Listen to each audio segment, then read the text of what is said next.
Namaskar and welcome once again to these lectures on principles of construction management. And in this lecture, we will talk about running account bills. So in the last class, in fact, we had talked about the fact that construction projects run for a long period of time. There is reason to make sure that the contractor is paid for the project or parts of the project as they are completed. So what we will do today is take an illustrative example and we will see how these partial payments are made and the fact that these partial payments are at the end of it just kind of advances which need to be settled at the time of the final bill. These partial payments are called running account bills, and that is what is the title of our discussion today. So now let's consider the following table showing the quantities and rates at which a contract has been awarded. So for example, there are only 4 items that we are considering here: excavation, PCC, RCC and reinforcement, being measured in cubic meters for excavation, PCC and RCC, and reinforcement is measured, let's say, in metric tons, and the estimated quantities. Now these are the estimated quantities. When the project was conceived, it was decided or it was worked out that these will be the approximate quantities for these particular items. Of course, the more rigorous the exercise in carrying out the estimates, the more accurate these estimates will be, and that's something which we've already done. However, as far as the rates are concerned, these are not the estimates, but they are the actual contract rates. That is, these are the rates which have been quoted by the contractor at which or to whom the contract has been given. So if we take this quantity and rate multiplication and then try to add it up, what we find is this number here. So this is the actual contract value. That is, let's say if we are talking of Indian rupees, we are talking of 15.8 million or 1.58 crores. So that is the value, or that is the amount at which this job has been awarded to the contractor, which estimated that the quantities of these 4 items will be here. Now moving forward, if the following conditions are made in the contract, please remember that we are not talking of the contract, we have not circulated a detailed contract, but we are trying to give you bits and pieces of information that are normally contained in a contract document. Let's say that the total contract value will be paid as 4 running bills. Of course, when we say 4 running bills, we are talking of 3 running account bills and a final bill. So the payment is being made in 4 installments for the project starting, let's say, on 1st January of 2016. Mobilization advance will be paid to the contractor at the rate of 5% of the contract value, and it is recoverable in 2 equal installments beginning with the second RA bill. So mobilization advance, as we have talked earlier, is the certain amount of money which is paid to the contractor to help him mobilize, to buy some initial equipment, to buy some initial materials and so on and get the project started. Now this of course is not a grant, it is an advance which is given, and therefore it is recoverable in 2 equal installments. In this case, there is a provision that the mobilization advance will be, let's say, 5% of the contract value, and it will be recovered in equal installments beginning with the second RA bill. In the first RA bill, there is no recovery for mobilization advance, because it can be argued that in the first RA bill, the amount of work done will be not sufficient so as to be able to recover a mobilization advance. Let's also assume that the steel is to be provided to the contractor by the client at a fixed rate of 7,500 rupees per metric ton.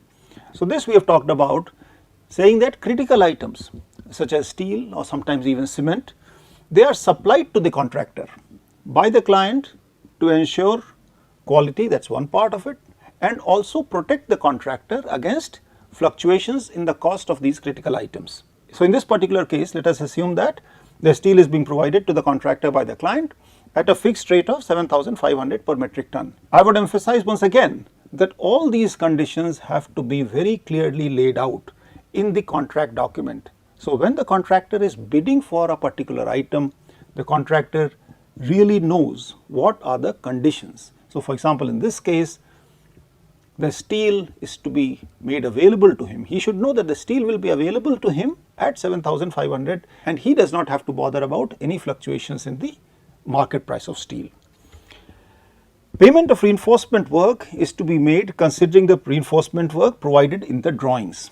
However, up to 0.5% of wastage is allowed at the time of final material reconciliation. In case wastage exceeds this limit, penal recovery at the rate of 15,000 per metric ton is to be effected. Now, this 0.5% of wastage being allowed is the percentage of what? Is it the amount of steel issued or is it the amount of steel actually consumed at site? Obviously, it has to be the amount of steel which is actually consumed at site. Also, it is very clearly stated in this condition that the payment will be made for reinforcement provided in the drawings, which means that if there are any laps, chairs and so on, that will not be counted as separate payment. On similar lines, there can be a condition in the contract that the excavation will be paid for the amount which is really needed as per the drawings. So, in the example that we were doing in the last class and we have been discussing in this course, as a matter of fact, the boundary wall, we have talked of an excavation of this nature, where we do the excavation, do the PCC and then either we do the brickwork or we do RCC footing on this. We can say that we will pay excavation only for this geometry. In certain cases, it might become essential to do an excavation of this shape, which means that this would be the additional amount of excavation that is done in order to be able to carry out this work safely. But in the contract, it could be provided that the excavation will be paid only for the excavation that is required as per drawing.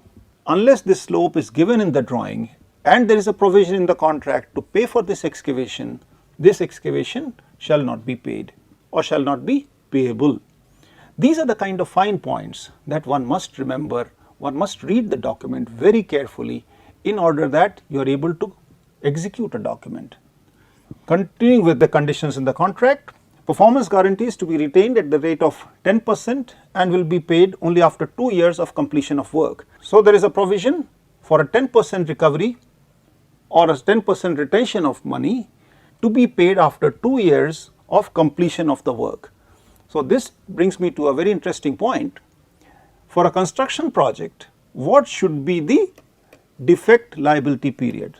What we are talking about in this particular clause here is basically saying that so long as the project is within the defect liability period, if there are some places observed where certain amount of repair is required which can be attributed to the bad workmanship or whatever it is during the construction work, then the client can use these funds if the contractor does not do it on its own.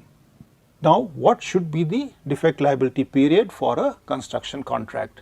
This I am leaving it to you as a food for thought and also ask you to please go through some examples of construction contracts and find out what is the defect liability period which is laid out in those contracts. Income tax is to be deducted at source at the rate of 10% of the gross amount payable. So, in several countries, India especially, income tax is deducted at source or at least a part of the income tax is deducted at source, and finally the contractor makes a claim for these income tax payments at the time of filing his income tax return at the end of the financial year. So, a certificate to this effect that a 10% deduction has been made and that amount deposited with the income tax department is issued to the contractor by the client, and the contractor uses it at the time of his settlement of accounts for the financial year.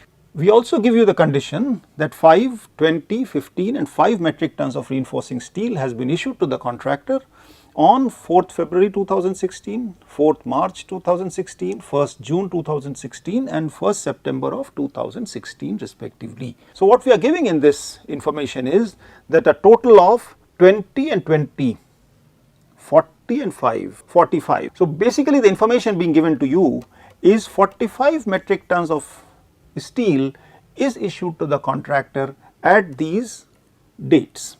when it comes to a final reconciliation of materials, this amount or these dates will also become important, as we will see. So, coming to the progress of the work and the partial payments to be made, the cumulative progress in respect of quantities of work is shown below. So, what this table shows is that on 31/3/16, which is 3 months after the commencement of the contract, these are, let us say, the quantities of work that have been completed. Now, for the sake of reference, these numbers have also been included, which are the estimated numbers. Now, if these are the quantities of work that have been completed, we can always find out the value of the work, but that is something which we will do later. Let us try to see what happens in the next 3 months.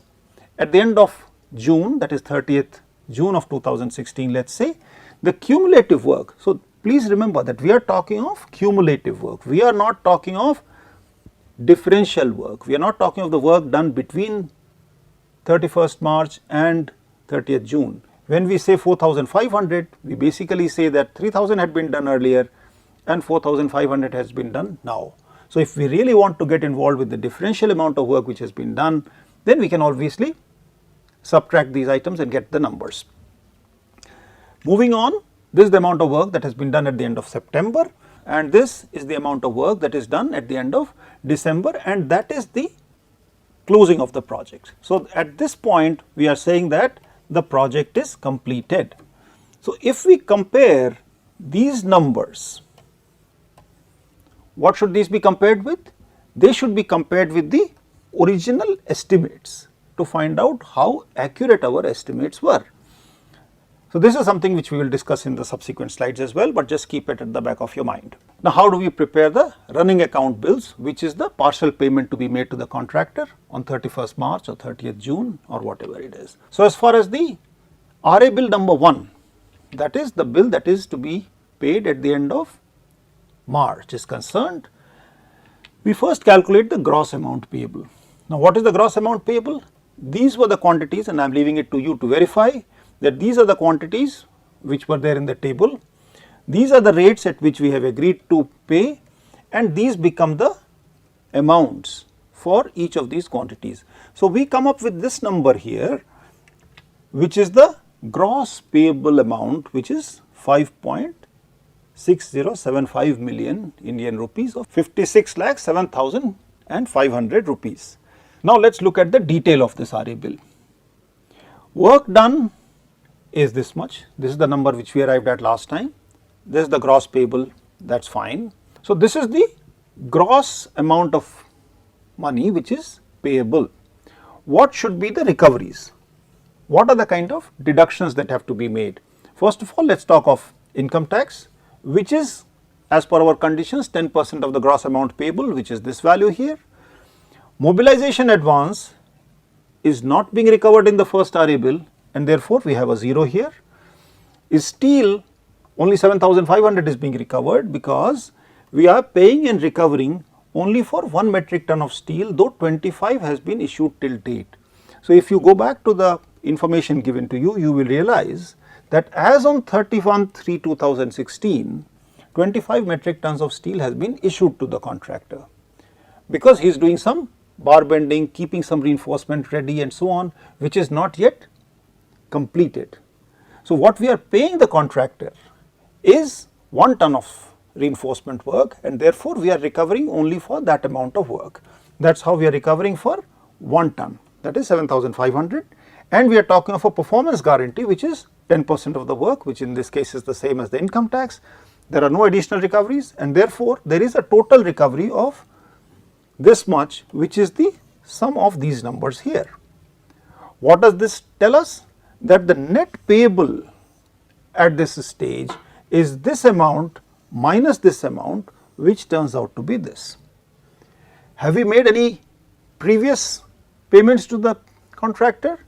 No, and therefore, the net payable amount as far as this RA bill is concerned is here. That is, we are talking of a payment of what in Indian systems would be called as 44,78,500, which is 4.4785 million rupees. So, moving on to the second RA bill, we are looking at the gross quantities which have been calculated on or up to 30th of June. So, if we do that again using the same rates as we used, this is the gross amount of work which has been done. But when we are talking of the second RA bill or a bill subsequent to the first one, we must remember that these quantities actually include the quantities for which some payment has already been made, and that is something which should be reflected when we are working out the details. So, the gross amount payable is 11.2325 million rupees or 1,12,32,500 rupees. That is the gross payable amount at the end of the second RA bill. So, now when we are working out the details, the work done is this much, the gross payable is so much, the income tax is 10%, again it is the same thing as the previous one. Here we are recovering the mobilization advance to the tune of 2.5% of the contract value. We are assuming of course that the 5% which was possible for the contractor to has been taken and it is being recovered by the client in 2 installments in the second and the third RA bill. So, in this case we are making the first installment recovery which is 2.5% of the contract value. Again coming to steel, here we are paying for 19 metric tons, we are recovering for 19 metric tons even though 40 metric tons of steel has been issued to the contractor till date. Again performance guarantee is the same as income tax, it is just 10% of the work, and therefore the total recoveries are this much, which is the sum of these numbers here. So, the net amount payable as far as the work is concerned is given here. It is 84,48,500, out of which please remember that this amount has already been paid to the contractor in the previous bill. Therefore, the net amount payable as far as this running bill is concerned or this running account bill is concerned is the difference of these two, which is this number here. So, this is the principle of preparing a running account bill. So, we try to find out what is the work done at a point in time, then go forward what is the gross amount of work done that has been done till this point in time, find out the total payable amount here and just deduct the amount here, because at the end of it does not matter whether one quantity is one way or another, but we must make sure that the payments have been properly accounted for. Of course, when we are recovering the income tax, when we are recovering 10% of the income tax here, which is let us say 11,23,250, we must remember that we have already recovered a certain amount of income tax before. So, when it comes to actually depositing the income tax in the income tax department or in the government, we do not have to deposit this amount now, but the same principle that applied here will be applied to this, and we need to deposit the difference of this amount and the amount which has already been deposited. So, that is something which is simple enough to understand, and I hope you now know how the running bills have to be calculated. So, now let us move forward and go to the third running bill, which is for work done till 30th September. Remember that we are working with a schedule that every 3 months there is a running bill which is being prepared. It depends on the contract. There could be contracts where running bills are due every month. There could be contracts where running bills are being made at the end of 6 months. This is the gross quantities of work, this is the rates, and we get to this gross amount payable, which is 1,39,44,500, which is 13.9445 million rupees, and we go through the same exercise as we have done earlier. We try to find out the gross amount payable, write the different recoveries. Again, for steel we are basically recovering only the amount which is being paid for, and we determine the money payable in the third running account bill. Now, as far as paid up to the previous running bill is concerned, I am leaving it to you to find out where we get this number from. Obviously, this number is the sum of the amounts paid in the second and the first running account bills. So, coming to the final bill, here is what we have, the final quantities, and we get this value which is the value of the work completed. So, with these quantities the work has been finalized. So, if we look at these numbers, we find that the gross amount payable is 15.69725 million, which is 1,56,97,250 rupees, which is a little bit at deviation from the original estimate, which was 1.58 crores. Now, looking at the recoveries as far as this bill is concerned, here is where we need to become careful and try to see total material reconciliation in its proper form. So far, we had been paying for a certain amount of steel work done and recovering for that amount of steel, regardless of the fact that a different amount of steel had been issued to the contractor. So, in this case now what we see is that the quantity issued to the contractor is 45 metric tons, the quantity used in the project is 40 metric tons. So, now with this we know that the contractor must return 5 metric tons of steel at the end of the project. However, there is a permissible wastage of 0.5% of the steel used, which is 0.2 metric tons. Now, if that happens, then apart from recovering 0.2 metric tons at the rate of 7,500, which is the normal rate at which steel is being recovered, a penalty may have to be imposed for 4.8 metric tons at the penal rate of 15,000 for the wastage that is in excess of 0.2 metric tons. Now, if that happens, then we have a quantity added here which says that okay, this is the amount of work done, income tax, mobilization advance, there is no mobilization advance left. We have already recovered it in 2 installments in the second and the third bills. The steel being recovered is for 40.2 metric tons, issue is 45 tons, and that is something which we will deal with later. 40 metric tons used and paid as per drawings, and allowed wastage of 0.2 metric tons as we have discussed, a performance guarantee and a penal recovery for 4.8 metric tons of steel. Now, this amount obviously does not have to be for all the 4.8 if the contractor has actually returned a certain amount of steel. So, for example, if the contractor returns 2 metric tons of steel, then the penal recovery will be only for 4.8 minus 2, which is 2.8 metric tons.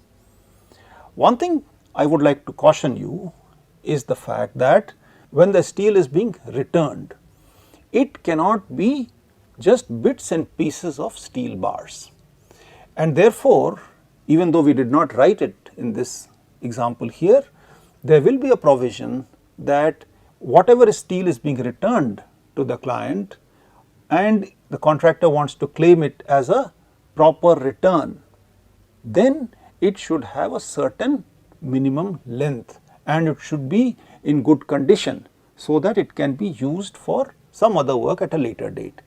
If that does not happen, what will be deemed is that some scrap is being returned, and that scrap may have to be treated differently, and we have not discussed that issue. So, I just wanted to raise it and draw your attention to the fact that all this 4.8 is the extreme case of recovery.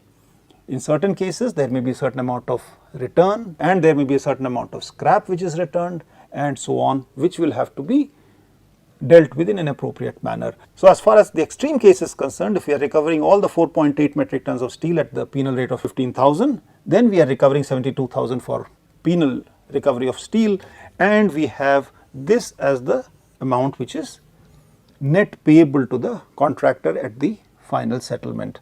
Now, this is the amount which is already been paid to the contractor.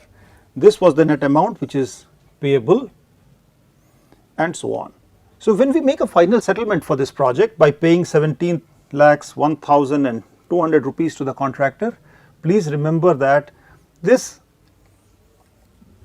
performance guarantee, what we are holding back, is also actually to be paid back to the contractor at the end of the defect liability period, and that is what we have already talked about.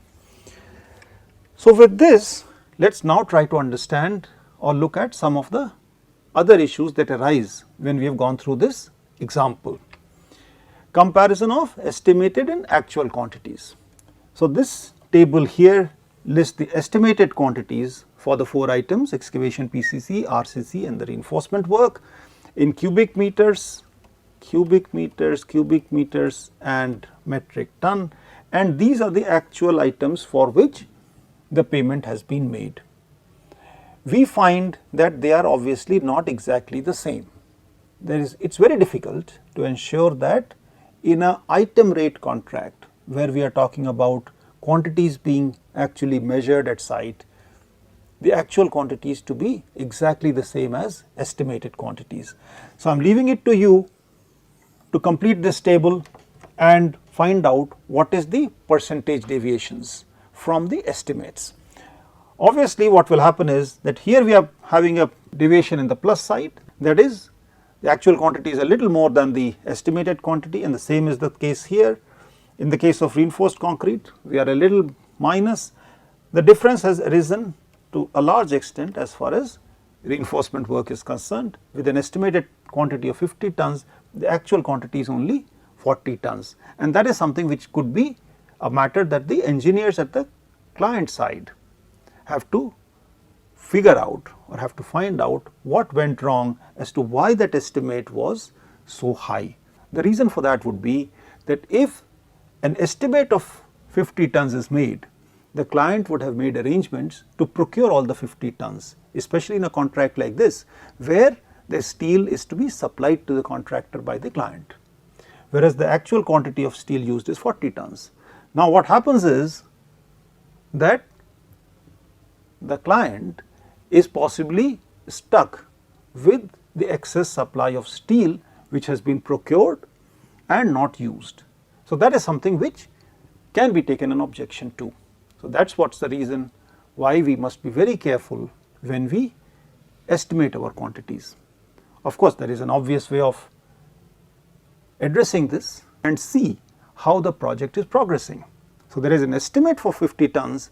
The client need not procure all the steel in one go. If you see from our own example, only 45 metric tons was even issued to the contractor.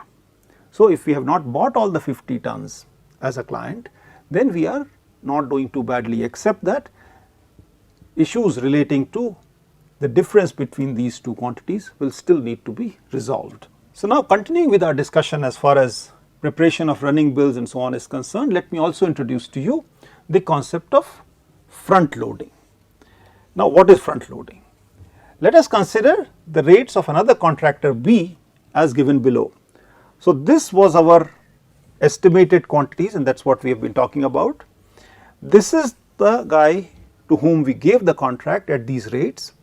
Suppose there was another bid by a contractor B where the difference was that in excavation the rate was quoted to be higher, and obviously what has been done as an illustrative example, in order to keep these two numbers the same, these rates have been reduced a little bit. So, what we find is that even though the value of the contract as proposed in the two cases is the same, the differences in the rates of excavation and others. Now, what is the implication of this as far as running bills is concerned, or as far as the cash flow is concerned? If we look at the first running account bill in the case of B, where we are working with 2100 and 6000 and so on and so forth, we find that the gross amount payable is 64 lakhs 40,500, and if we go through this analysis, which is the details of the running account bill, we find that the net amount payable is 51 lakhs 44,900. I am leaving it to you to actually compare this amount with the amount that was paid in the earlier case. Obviously, this amount will turn out to be higher. Now, what this shows is that by increasing the cost of excavation slightly, the contractor has ensured that more additional money comes to the contractor early in the project, even though the total amount of money that will be received by the contractor at the end of the project is the same. Now, what is the difference in the two cases? And that is something which we will talk about in possibly the next classes, where we are talking of the time value of money. If we have a certain amount of money today, we are able to invest it, earn some interest on it, and it grows into a certain other amount of money over a period of time. So, therefore, the net payable amount in the first RA bill to the contractor B is higher than that to contractor A, and this would help the contractor B in this case to earn more time value of money after a few years. So with this, we come to an end of our discussion today, where we have gone through preparing running account bills for a project over a period of 1 year, 3 running bills and 1 final bill. And I hope you have a better understanding of how partial payments can be made and how they have to be adjusted when making subsequent payments. With these reference books, you'll probably have a better idea. You can see some more examples and related concepts. I look forward to seeing you again in the next class. Thank you.